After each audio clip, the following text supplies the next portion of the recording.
So I'm often asked about why I tend to buy sovereigns instead of the Britannias, and lately I've bought a couple of Britannias. So this video, we're going to do a video with no sovereigns in sight.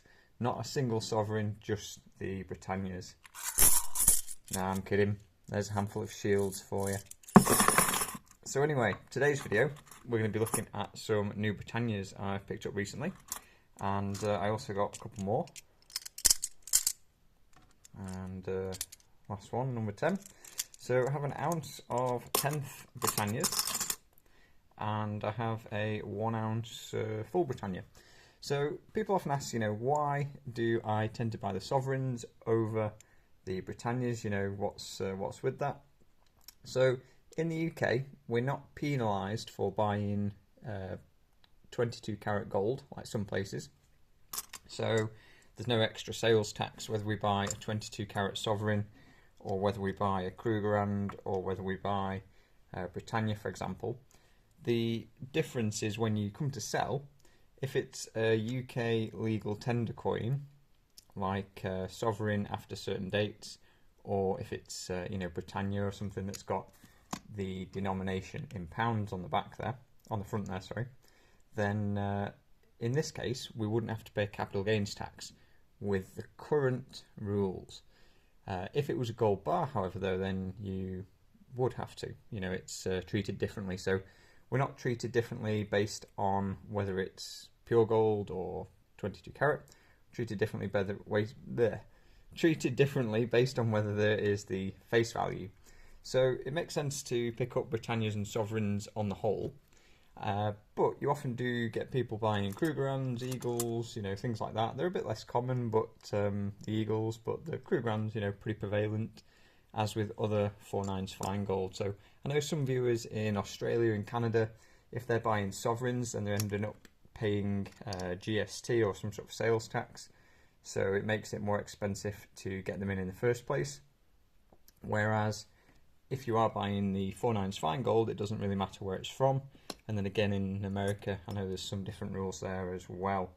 So with this, I do like the Britannias. I think the coin itself is a great coin. So it's, nice design, I think. We've got the security features which people like on the more modern ones.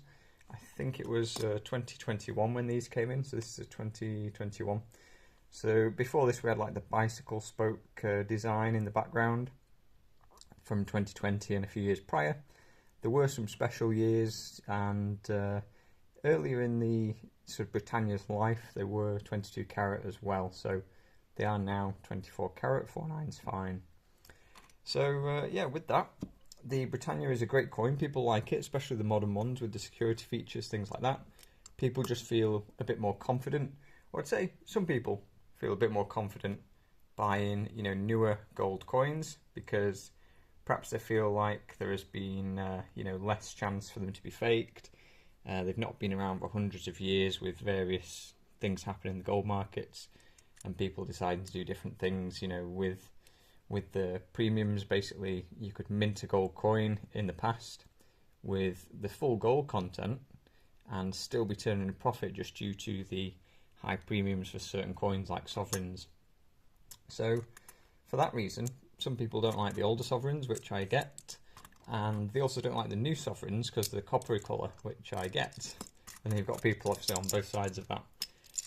So the Britannia is a good option. The reason I don't buy more of them is they tend to have a higher premium. 10th coins like these in general do tend to have a higher premium. If you're buying in bulk, then sometimes that premium can be similar to that of a 1 ounce gold coin. But more recently we've seen premiums squeezed down quite a bit. Even though the gold price is up, people are often not paying very much over spot and even paying under spot in some cases, especially some of the dealers. So with that, it's meant obviously some good deals on the second-hand market. Also with the full ounce, we're seeing lower premiums still. So this I bought below spot, and spot has actually gone up since, so it's like a double win. But yeah, the dealers would probably pay just under spot for this at the moment. In theory, that suggests that there is enough supply in the physical bullion, and they've got enough sellers coming in. More so than they have for buyers. So They're trying to encourage the buyers with these lower premiums. If we see a rush to, people buying physical gold and bullion in the dealers, then probably premiums will creep up. If price steadies for a period of time, if we get the stable gold price for, a few months perhaps, then dealers might settle down and premiums might settle down a bit. Whereas, more recently, with the prices shooting up earlier in 2024 quite quickly, obviously dealers were trying to protect themselves from it shooting back down just as quick, and so paying, lower percentages versus spot. But obviously selling above spot, to keep those margins going, which I'm not, not bad-mouthing dealers or anything here, just it's, how the business works. You've got to make the premium in order to stay in business and keep supplying us with these nice coins. So with the Britannias, I did pick this up thinking it was a Britannia. It's actually a lion, so this is a 1/4 ounce.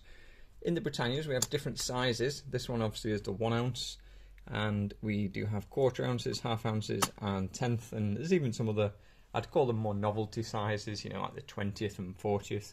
Is there a 20th? 40th. There's definitely a 40th. There might not be a 20th, but in gold coins in general, you've got like 20th kangaroos and 20th bits and pieces, maples and things. And I'd say that for stacking, they're generally not great because of the higher premiums. If you are, in terms of your budget, limited to buying smaller coins, I would probably go for a 10th Britannia, if it was, if that was what my budget allowed. But I think the half sovereigns are a good option at that kind of price point. I haven't got any to show you today, but it's a sovereign, but half the size, half the weight. So the 10th ounce tend to have higher premiums than half sovereigns. Like, for example, it wouldn't be unusual to see a 10% plus premium on these, especially if you're just buying one coin and you've got to pay postage as well. If you're buying multiple, a bit less, but a 10% premium could easily be a thing on these, and I've seen it higher as well. And people are paying more than that from the dealers. People who are buying from the main dealers of the new coins at the moment, it is higher than 10% on a lot of cases. 1/4 ounce, the premiums are a little bit lower because, it's the same work to pack that coin and send it off to a person than it is to pack this coin, but obviously there's more gold there, it's higher value, so there is that bit more profit there. And like I say, for the 1 ounce, with it obviously being a bigger piece, perhaps it doesn't fit into some people's regular budget for buying. If they're buying weekly or monthly, and they want to keep averaging in, then perhaps an ounce is a bit of a stretch for some. And so in that case, it might be something you could either trade to, so you could perhaps buy a couple of small coins and then trade into one of these, when you've saved up enough smaller coins, and therefore you're not stretching out in one go. Or maybe it could be something when you've got a bit of a bonus, or just happen to have a good week or a good month, and then you could perhaps save up and pick up one of those. So all of the different coins here are quite liquid, especially in the UK. It's just down to what you can buy them for and what you can sell them for. So if I went to a dealer with all of these, they would probably offer spot on the lot at best. I don't think they would offer more. Some might pay more for the shields, and some collectors would definitely pay more for shields in certain grades. This would have no trouble selling at spot. But I do think I could get more for it with it being a nicer coin, to a collector. Some people, the gold is gold people, just don't care. They would say, well, it's a piece of gold, pay whatever the weight is. And then some people would rather pay more for smaller coins, or they'd rather pay more for fancy coins, or whatever it might be. Certain people who are collecting series might pay more for something like this, especially in the future when people are trying to catch up and collect the set in full. So overall, why I don't buy more Britannias, it's generally down to the price. The 1 ounce Britannias often come at a similar premium to sovereigns. I'd just rather buy 4 sovereigns than 1 Britannia. It's not an exact, they're not quite 1/4 ounce, but as a rough, price point is about the same. I would just rather have 4 sovereigns than I would have the 1 ounce. I do like the 1 ounce coins. If you're going to have a stack of an ounce or 2 or 3, and that's going to be what your stack is, then perhaps best to go with something smaller so it's more divisible. I can't personally see the time when I'm going to be using gold to fund, some sort of emergency purchase for £150, £200. But if that is something you're considering, then maybe the 10ths would be handy. Realistically for stacking, I would probably say 1/4 ounce and above, but like I say, it's going to depend on your budget.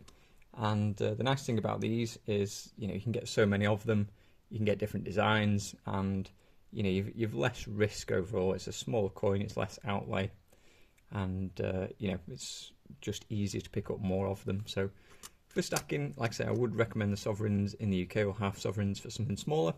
Britannias, they're great, it's just down to the price. So if you can get them, great. If not, then obviously we've got some options. And then shields, I've got some out, so I'll talk about them briefly. If you are buying shields, obviously be wary of the premium paying. Just because it's a shield doesn't mean it's extra valuable. Like it does tend to carry a premium, but if it's a heavily worn one, then I wouldn't personally want to pay much more than a bullion sovereign. In fact, I'd rather have a nice normal bullion sovereign than a heavily worn shield, especially if price was the same. There are certain dates which they're just hard to come by with the shields, and so if you're buying them at all, then they're going to be worth a bit more of a premium. But in the future, maybe they could fall out of favour, and that could change. So we'll see what happens with that, but those are my thoughts. That is why I don't tend to buy as many Britannias. Hope you enjoyed something different today's video, and we'll have more sovereigns for you next time.